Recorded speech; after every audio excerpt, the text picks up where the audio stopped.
Malesa de HIV spreidt facilmente si gente na nota protegana me sexualmente.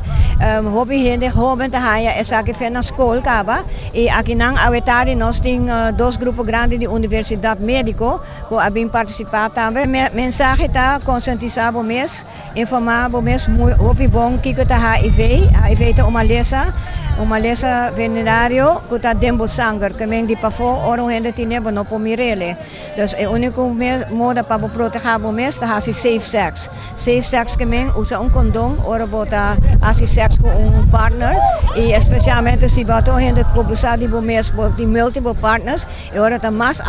para proteger o mês para não pegar com uma lesa HIV aqui. Mas sobre eta hopi duro para a família, cobra medo não pode enlargar a vida, então tudo ora para poder curar, mas agora que já tem cura não para HIV/AIDS. Para apreciar que o Women's Club está organizando cada ano a caminhada aqui, mit a purba de estar presente ora mitei, para sobre esta cena importante para nós conscientizar nossa comunidade, riba e malesa terrível aqui que acusa afetar o mundo inteiro por de basta ano acaba e mais importante está para prevenir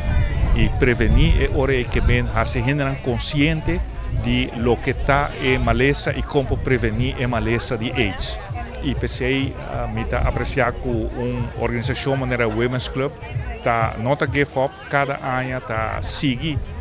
organizar a caminhada aqui. Nós também também a cifra não tá ups and downs que men tem ano tá menos tem ano tá mais que men é trabalho aqui mestre continuar para seguir conscientizar nossa comunidade que na mestre queda alerta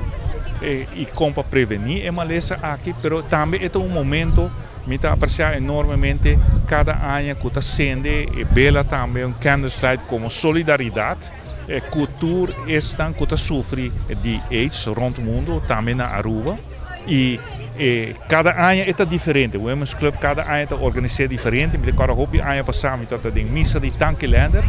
e assim é que cada ano tem uma outra forma que mostra solidariedade com estão que está sofrendo de malesa aqui e hobby importante também que é um momento de dar força na estão que ajuda